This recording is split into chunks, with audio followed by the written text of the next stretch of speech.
ایک بادشاہ اپنے وزیروں مشیروں کے ساتھ دربار میں موجود تھا کہ کالے رنگ کے ایک آنکھ والے آدمی کو بادشاہ کے سامنے پیش کیا گیا۔ لوگوں کو شکایت تھی کہ یہ ایسا منحوس ہے کہ جو سویرے اس کی شکل دیکھ لیتا ہے اسے ضرور کوئی نہ کوئی نقصان اٹھانا پڑتا ہے، لہٰذا اسے ملک سے باہر نکال دیا جائے۔ تھوڑی دیر سوچنے کے بعد بادشاہ نے کہا، کوئی فیصلہ کرنے سے پہلے میں خود تجربہ کروں گا اور کل صبح سب سے پہلے اس کی صورت دیکھوں گا، پھر کوئی دوسرا کام کروں گا۔ اگلے دن جب بادشاہ بیدار ہوا اور خوابگاہ کا دروازہ کھولا تو وہی ایک آنکھ والا آدمی کھڑا تھا۔ بادشاہ اس کو دیکھ کر واپس پلٹ آیا اور دربار میں جانے کے لیے تیار ہونے لگا۔ لباس تبدیل کرنے کے بعد جو ہی بادشاہ نے جوتے میں اپنا پاؤں ڈالا اس میں موجود زہریلے بچھو نے ڈنک مار دیا۔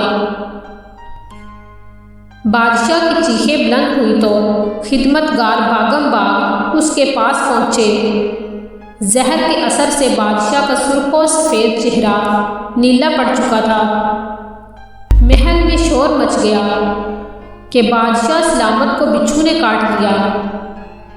چند لمحوں میں وزیر خاص بھی پہنچ گئے۔ ہاتھوں ہاتھ شاہی طبیب کو طلب کر لیا گیا جس نے بڑی مہارت سے بادشاہ کا علاج شروع کر دیا۔ جیسے تیسے بادشاہ کی جان تو بچ گئی لیکن اسے کئی روز بستر علالت پر گزارنا پڑے۔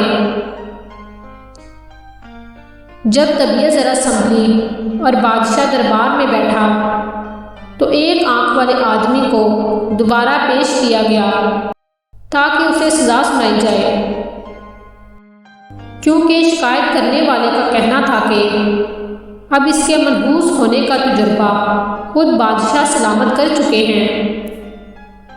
وہ شخص رو رو کر رحم کی فریاد کرنے لگا کہ مجھے میرے وطن سے نہ نکالا جائے۔ یہ دیکھ کر ایک وزیر کو اس پر رحم آ گیا۔ اس نے بادشاہ سے بولنے کی اجازت لی اور کہنے لگا، بادشاہ سلامت، آپ نے صبح صبح اس کی صورت دیکھی تو آپ کو بچھو نے کاٹ لیا، اس لیے یہ منحوس ٹھہرا، لیکن معاف کیجیے گا اس نے بھی صبح سویرے آپ کا چہرہ دیکھا، جس کے بعد سے یہ اب تک قید میں تھا اور شاید اسے ملک بدری کی سزا دے دی جائے۔ تو ذرا ٹھنڈے دل سے غور کیجیے کہ منحوس کون، یہ شخص یا آپ؟